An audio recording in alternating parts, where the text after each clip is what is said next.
তো মানুষের অভাব থাকলে যে পরেশগার হয়ে যায় জরুরি নাই।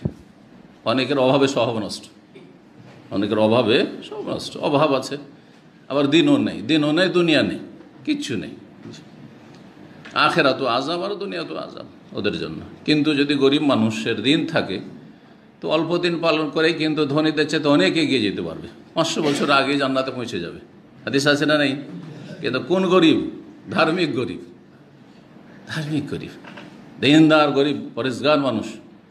অভাব ছিল, দুনিয়া কষ্ট করেছে, ওর উত্তম প্রতিদান আল্লাহ আখেরাতে দিয়ে দিয়েছে। যে ধনীদের হিসাব হইতে হইতে 500 বছর লেগে গেছে, আর এর কোনো হিসাব নেই। আল্লাহ কিসের হিসাব নেবে?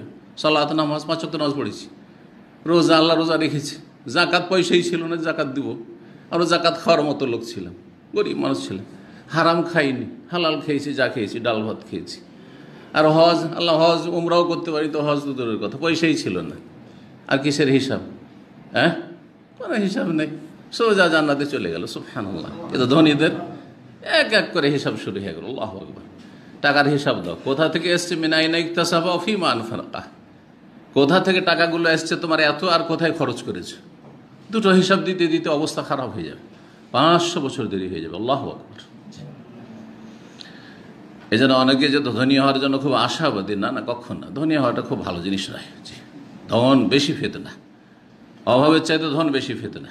অভাবের কারণে যেসব লোকেরা গোমরাহ হয়, তাদের সংখ্যা চাইতে অনেক বেশি সংখ্যক লোক পয়সার কারণে গোমরাহ পথভ্রষ্ট হয়ে রয়েছে, বেদিন হয়ে রয়েছে, জি, পাপে ডুবে আছে। জি, আল্লাহ হেফাজত করেন এরকম ধন সম্পদের ফিতনা থেকে আর দারিদ্রের ফিতনা থেকে। দুটোই ফিতনা, আল্লাহ হেফাজত করেন। আমাদেরকে দিন নিয়ে বেঁচে থাকার তৌফিক দান করেন।